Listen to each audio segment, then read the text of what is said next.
All right, kind of an interesting video that I'm going to have here where I'm going to talk about, and Brad Holmes has his end of the year press conference. He comes out firing.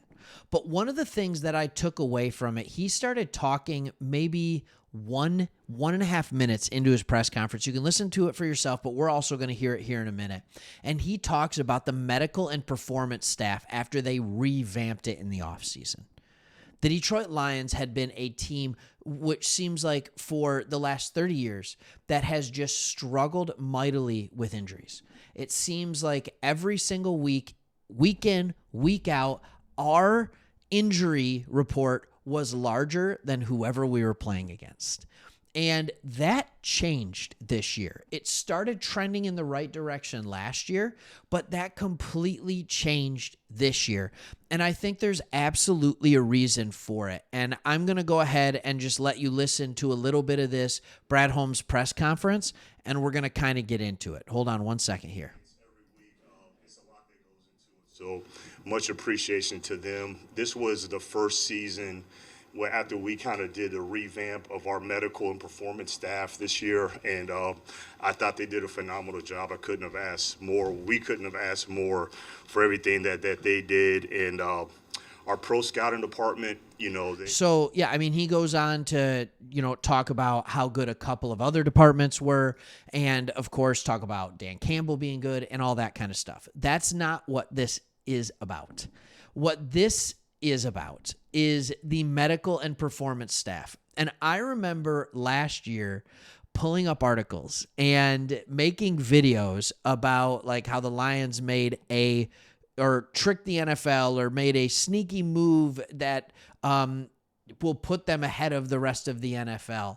And I think that actually came to pass. So I was pulling up old news articles, and one of them was, and I narrowed it down to two players. The Detroit Lions have reportedly hired Brett Fisher.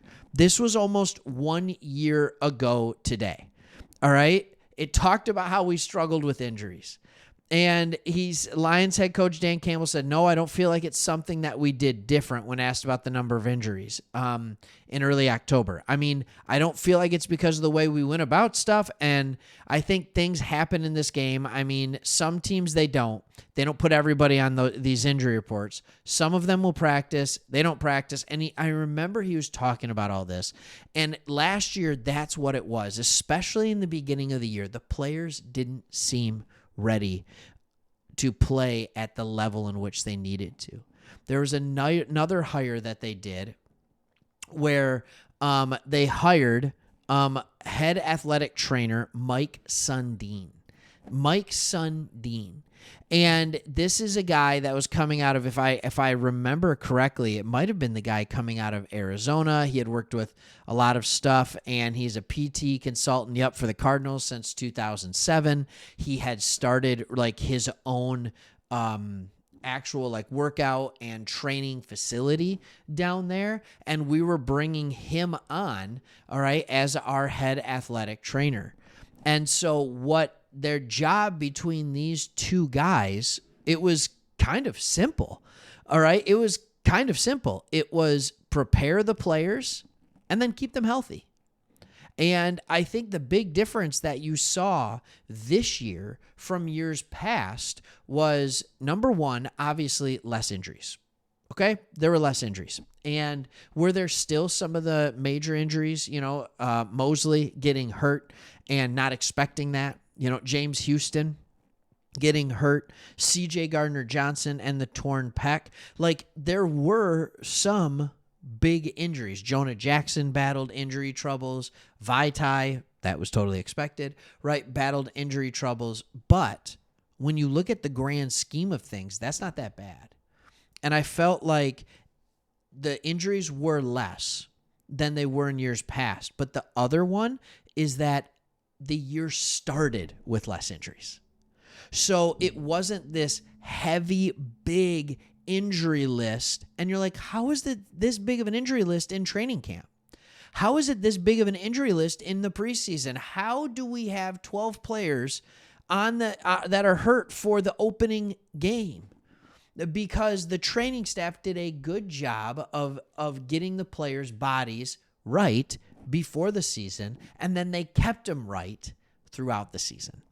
And that, I thought, was one of the big differences, was you didn't have these pockets. Because last year, I felt like the coaching staff did a really good job of trying to keep people healthy. Under Dan Campbell, and as the talent gets better, we'll talk about that in a minute, they did a good job of getting players healthy in the back half of the season. But this year, they were healthy all season. I will also say this. There is something to be said. If you don't have as much talent, you get hurt more because you are being asked to do things that maybe your body can't do at the NFL level. We see it at the college level too. You always talk about, I'm a Michigan fan. You see the little Michigan helmet back there. There's probably going to be a Harbaugh Michigan signed picture somewhere right around here next to Barry. And so you see, like, when they have Central Michigan come in and play, or they have Bowling Green come in and play, or whatever it might be, the announcers will always say, collect a paycheck, get out of here healthy. And that's the number one goal of the other team, because they know they're physically outmatched. Now, is that gap as wide in the NFL? No. However, the grind is. So it's that daily grind that's so difficult. And so I think when you look at a coach who understands how to keep players and their bodies where they need to be, when you take that, you combine it with a good medical staff, which the Lions have created. I don't think it was there. I think it was okay. Now it's good. Good to great. All right, so the Lions have created this wonderful medical staff. Then you also add the talent. Now, all of a sudden, you have a recipe for a healthy team. So, if you are watching this on YouTube, I need your help with something. I need you to answer a couple questions. In the next couple days, this Hutch jersey is going up here. And then I got another jersey that I'm going to put below it. So I need help. What jersey should I put below?